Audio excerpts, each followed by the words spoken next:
Hey guys, how's it going? Srey here, and I am finally back with another tier list and talent build update. And it has been a little over 2 months since the last video, so we've got a lot to go over. We've got 5 new heroes, and a number of other heroes have gotten significant reworks or changes. You'll see that this video, this patch, has the most changes of any that I've done before. So if you're new to this kind of video or the tier list or talent builds, in the video I kind of just go over briefly my thoughts behind the changes and why I place heroes at certain tiers. The tier list itself is based on what heroes I think have the most impact in Hero League, assuming that you're playing each hero roughly at the same level. Note that you can read through it, but picking the highest tier hero is not always the right choice. So sometimes different heroes might be placed in different places because, um, if you're looking at this from a competitive player's point of view, certain heroes are just going to be awful. But if you're looking at this from like a gold player's point of view, some heroes are going to be better. So I try to take in consideration everyone's points of views and kind of give you my own take on it. So again, this is my personal opinion. And the talent build section is, I will scroll down here, it is a list of talent builds for every hero in the game. Um, and the talent build that you should pretty much be taking pretty much almost every game. If you're new to the game, you might not know, but most talent builds are pretty static for heroes. There isn't really a lot of variety. So the blue build here that you see standard is the standard build, and then the talents in brackets are optional talents. The talents in brackets are not talents you should be taking every game. Some people get confused. Bracket talents are optional. The first link is standard, and the second link is maybe a fun or optional kind of build that you can do. So um, the legend here is basically all blue heroes are tanks, all green heroes are supports, all red heroes are melee assassins slash bruisers.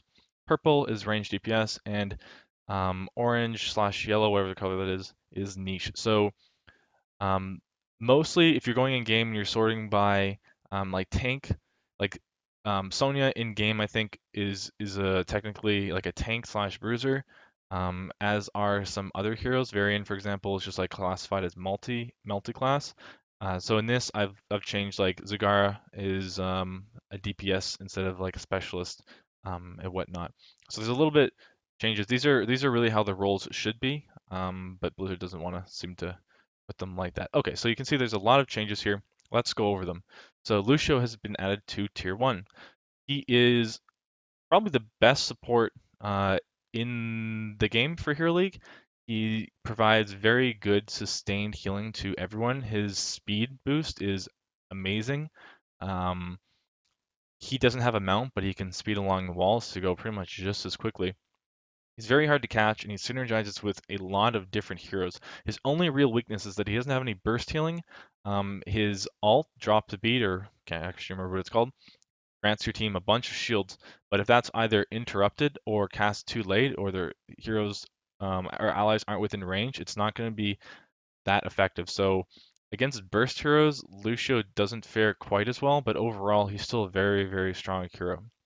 Probius is a hero that kind of debated on where I should put because the higher you go with Probius in terms of the higher you place it with Probius, if you're playing like GM or something, can have a little bit less effectiveness, but Probius does have such good effectiveness below that level and still can be very effective at high levels of play. The best thing about Probius is his wave clear. You can basically instant clear things, and one of the stronger laners in the game. So when you're doing the soul lanes, Probius is very, very strong for that, but also good in rotation. I wouldn't pick Probius on like Battlefield of Eternity, but for most of the maps, Probius is really, really strong. If you're picking Probius though, you're probably not team fighting, so make sure that you pick a comp to go kind of with Probius. Probius is probably the most, I would say, probably the most comp dependent because if you're playing Probius in just like a team fight comp, then it's not going to fit in that well. You want to make sure you have probably like a good 4-man, then Probius is the odd one in that comp. Valeera is an interesting hero. So I'm doing this video the day after the 2.0 patch, which included some Valeera nerfs. And if Valeera hadn't been nerfed, there's a good chance I would have put Valeera in S tier because Valeera is still really good, and before the nerf was amazing. Um, they've nerfed her, but the nerfs don't take away from the character. They've just kind of gotten away. They've gotten rid of maybe the more punishing aspects of Valeera. So Valeera, unlike Zeratul, actually has CC, has stuns and silences in her kit, and that works better with your team. Now that the nerfs have gone through, I've kind of lowered Valeera's position to below Zeratul. Before the nerfs, I probably would have put her after Zeratul. You can see that Zeratul still in tier 1, Valeera a little bit below Zeratul, but still in tier 1 as well.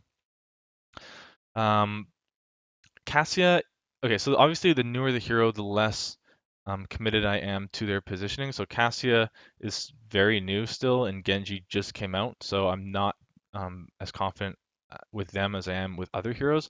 We can see that I've got Cassia and Genji here. So Cassia is um, she counters some heroes very, very hard, but she still lacks complete mobility. She has no mobility in her kit whatsoever, and she has a very short attack range. It's attack range of 4, which is significantly shorter than many other heroes. I think 4 might be the same attack range as Tychus.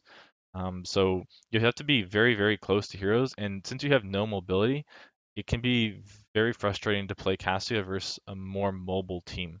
So that's where like heroes like Lucio can come into power and really synergize with Cassia to give her more mobility. Cassia also shuts down any kind of auto attack heroes, so counters like Vala, Zul'jin, heroes like that very hard, as well as kind of other auto attack heroes, maybe like an Illidan or something like that. Genji is very new, and I've only played him a little bit, so he seems very strong. Every game that I've played him, I've had pretty much top DPS. That being said, it might be more difficult to play him in if your team doesn't have any kind of wave clear, because Genji himself has pretty much no wave clear. That's the worst part about his kit. I think that he could go up or down a tier, depending on how we see him play out. Cassia, I wouldn't expect to fall below tier 2. You could see her in tier 1. Genji, I'm not too sure yet. He could go up or down a tier.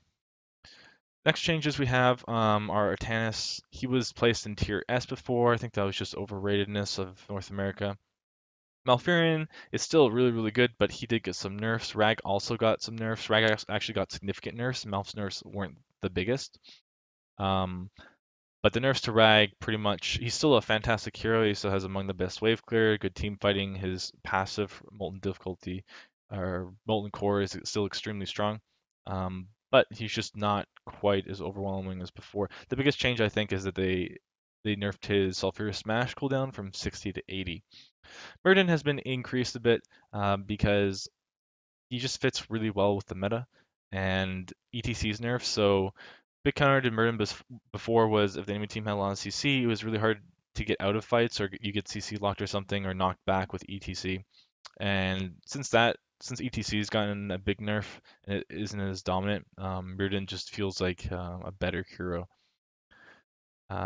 This meta also, I should mention, is very heavily focused on um, more than one tank or more than one support. So double support and double tank, usually not in the same comp, but both of those are very, very present. So previously, if you'd go like one tank and a melee assassin, now you go one tank and another bruiser or a tank or something. You go like two tanks um, instead of just like an ETC and a thrall. You'd go like an Arthas and like an Anubrak or something now. Varian, although he did get nerfed, his E no longer stuns with the level 4 talent. The shield talents are actually extremely strong, which I probably underrated a bit previously, so I think he definitely deserves tier 1 status. Anubrak got big buffs before, so it's no surprise that he's been raised. Even though he got a recent nerf, it's not really that big. Arthas got huge nerfs previously. You can see these are all still tier 1 heroes we're going over. Arthas got huge nerfs or huge buffs, sorry, to multiple part of his kit, and he's just in a really good spot right now. You can see that he's pretty much at the top of tier 1, and I don't actually have should mention this earlier, but I don't actually have any tier S heroes. I feel like this patch more than ever, heroes are more similar. There aren't as many differences as in previous patches. I feel like The game is actually quite balanced right now. And even in between like tier 1, tier 2, tier 3, whatever, the changes aren't as significant as they were previously. I feel like in previous patches, um, there might be a big difference between one tier to another, but in this patch, the differences are reduced. So we have a lot of changes here. You can see that we're only at Arthas. Try to not go too slowly. Greymane got more buffs. They buffed Cursed Bullet. I'm not sure if Cursed Bullet was actually in the within the previous patch, but Greymane is very strong right now. I also think he's underrated. He does camps exceptionally well. He has really good wave clear. He has really good damage. He's good versus squishies and good versus tanks because both of his heroics are viable. I think that Greymane's in a really good spot and also underrated. Kael'thas got buffed in the sense that the meta has changed. So because the meta has changed, there's a lot more CC in the meta now because there's more tanks. Tanks usually have more CC. And because there's more tanks, there's more healers, the AoE effects of Kael'thas and the burst damage is a lot more viable. And Kael'thas also has really good wave clear. And Kael'thas was nerfed in the sense that he was changed before, and the changes previously didn't fit the meta, but now they fit the meta much more effectively. Uther got huge buffs. It was just in the last patch, so not too confident on his placing. We'll see. He might be the best support in the game, or he might just be a support after Melf Lucio, or he could be worse. But I think this is a fairly good spot for him. He seems pretty good. The only weakness is he has less effective healing, but he seems like he'd be good in double support and good versus burst, obviously. Falstad just got raised because globals are really good. Li Ming got lowered because lots of heroes in the meta counter her, a lot of double tanks, a lot of dive, and she just has kind of reduced effectiveness. She's still quite good in certain comps, but her lack of wave clear and her weakness to a lot of common picks just kind of lowers her effectiveness. Chen's lowered because more tanks means more CC, means more interrupts for Chen, and Chen does better when the meta is made up of squishy heroes. Tychus got big nerfs. Tyrael got nerfs as well. Well, the only nerf really was the remove of imposing presence, or not imposing presence, imposing will at 13, which is a huge strength for Tyrael. So it's pretty significant nerf, but Burning Rage, I don't know, not nearly as good, but he's still fine. Zarya got pretty decent nerfs and kind of changing meta. But for the most part, Zarya is still really good. Just I don't think quite tier one. Remember how you have to remember that when other heroes get buffs, it indirectly nerfs other heroes because this tier list is just in relation to like Nazeebo is always going to be in relation to other DPS heroes. So if other DPS heroes get stronger, that lowers the priority of Zebo.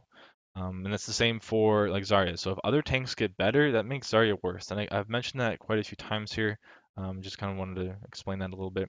Ariel got really big buffs um, to multiple part of her kit, and the resurrect change I think is better at lower tiers and or sorry, better at higher tiers than old resurrect was.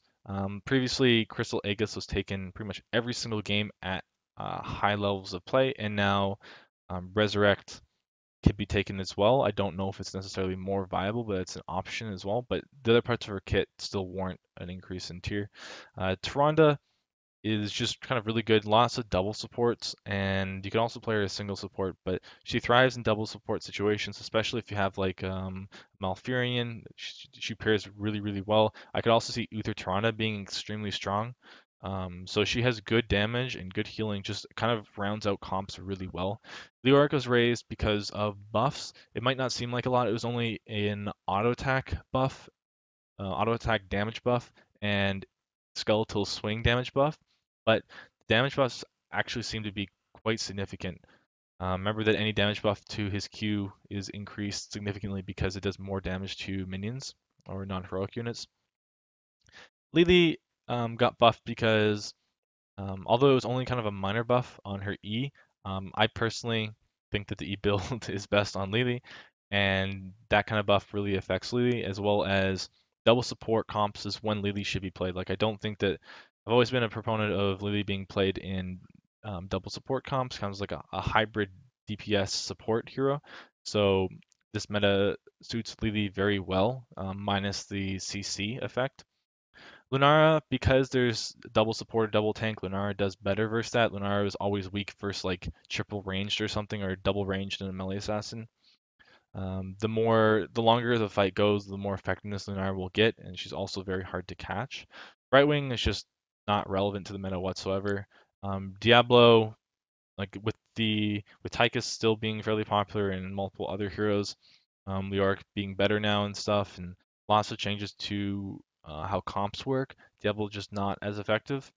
ETC got huge nerfs, so that sucks. But even if he didn't get nerfs, I still don't think he'd be nearly as good. When you have all of these bruisers up here like Arthas, Murden, Dahaka, Anub'arak, Varian, like he just doesn't do very well into those heroes. He does okay, but with how tanky teams are right now, if you don't get a kill with ETC, then he's just not effective, right? So if the fight goes on any longer than their first rotation of abilities, ETC sees significantly less effectiveness. Rehgar got just again meta changes and buffs to other supports. Rexxar doesn't do well in tank metas whatsoever or double support metas. Thrall, pretty much the same thing as Rexxar. There's also a lot of other good solo laners now. Thrall, I think, is still good, and I could see him going back up to like a tier 2 in the future. But right now, I think he's kind of like a tier 3-ish, high tier 3. Alarak, just does not do well in tank metas like whatsoever. He's really good against multiple squishies and bursting heroes, but similar to Rexxar and ETC, just does not do well past the first rotation of spells. Kerrigan, similar thing as well to Alarak, since they're ability-based melee assassins. Samuro, it just has like zero effectiveness past like gold tier. If you yourself are like a silver bronze player, you're gonna be you're gonna find that Samuro has pretty good effectiveness because people just don't deal with the clones and can't find him when he goes invisible. But at any tier higher than I think even higher than silver, you're not gonna see much effectiveness from Samuro whatsoever. Sergeant Hammer is countered by a lot of popular picks, mostly the DPS heroes like Kael'thas will just poke him and outrange him down. Falsight can gust, Greymane can burst him really hard. He does counter Vala though. Um, Gul'dan can poke him out, Li Ming pokes him out, and then a lot of these DPS heroes or these other heroes here as well. Like Malfurion has roots, Murden, Dahaka, Nibrak, they can all just jump on him. Ragnaros, Consulfurious, etc. So a lot of the heroes counter Sergeant Hammer. Zul'jin, I just kind of never adjusted. I think that I don't. Zul'jin being tier 3 doesn't mean you should never pick Zul'jin, but I think most of the time if you're trying to carry a game, you're not going to be able to do it with Zul'jin. It's kind of similar to the Taika situation where you can't um, demand fights. Like you can't engage anything as Zul'jin because he has no mobility. The heroes with no mobility, especially DPS heroes, unless they have really good poke, it's very hard to direct the point of the game. Like if you're just doing team fights all game, you're gonna get and you have a good comp, Zul'jin will get good effectiveness. But if you don't, it's gonna be pretty hard to play Zul'jin. Medivh has always been a great hero, and you can see that from competitive play, very popular, and from high tier players that do play Medivh.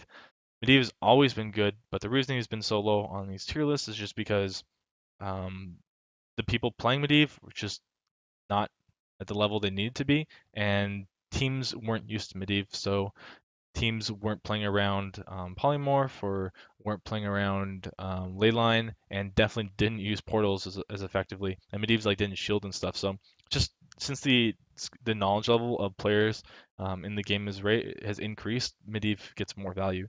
If you are playing at a high level play and you are a very good Medivh player, Medivh is like tier 1, one of the best heroes in the game, but that's not very popular. So Murky got pretty big buffs, raised from tier 3 to tier 4.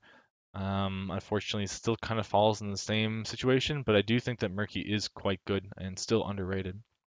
Stitches has gotten consistent buffs, but because Stitches has essentially no CC, it can be difficult, um, to say the least, to play Stitches in some games. Of course, you'll get really good Gorge value sometimes. You might get really good hooks, but because he doesn't have any kind of control over the game, it can be hard to play Stitches and carry. DPS variant, just awful. Um, Maybe you can make it work in some comps and coordinated play, but I don't really see it as a hero in Hero League. Abathur is actually a very strong hero, but um, you're relying when you're playing Abathur, you're relying on the rest of your team to do things, and because of that, again, you can have you can win team fights maybe if you do a good clone, or if you have a really good pairing, or one of your teammates is a really good player and you're able to exacerbate their strengths.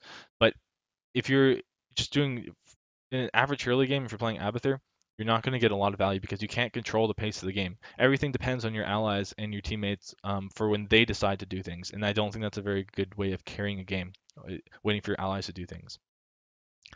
Cho'Gall got big buffs actually, but the problem with Cho'Gall is you need someone else to play with you. And since Hero League is no longer dual queue, it's not realistic to be able to ever get Cho'Gall. And he's also countered hard by certain heroes. So it's just, although if you get a good Cho'Gall comp, he's an amazing hero. It's just very, very difficult to not only get a good ally to play Cho'Gall, but to also build a good comp around him because literally no one knows how to play Cho'Gall comp or how to build a comp or how to even play the hero. And that's not just limited to Hero League, that's just in general because he sees such little play that people just haven't learned strategies based around it. So that pretty much rounds out this video. If you have any questions, you can let me know on Twitter. And overall, what I want to leave you with is a lot of these heroes are good. Just because a hero's in tier 3 doesn't make them not viable. Tassadar is still really good, even though he's seen multiple nerfs. Um, and just because Vala is tier 1 doesn't mean you should pick Vala. Or just because Vala is the first in tier 1 doesn't mean you should pick Vala. Maybe Gul'dan would be a better pick. It depends on the map, it depends on the comp, it depends on what you're comfortable with, and it depends on the enemy comp. So there's a lot of things to take into consideration when you're picking heroes. Don't just kind of blindly follow this. Remember that playing a hero that you are more comfortable playing is always better than playing a hero that might be statistically better, but a hero that you're not familiar with. So always play something you are more comfortable with than what someone says to what someone says in Hero League what you should pick. Remember that if you're in Hero League and your teammates are giving you advice on like how you should play and what heroes you should take, always take it with a grain of salt. Remember, they're the same tier that you are. There's not really any difference. They don't have any more information about the game than you do because if they did, they wouldn't be at the same level. They would be much higher. Hope you guys enjoy the video, guys, and until next time.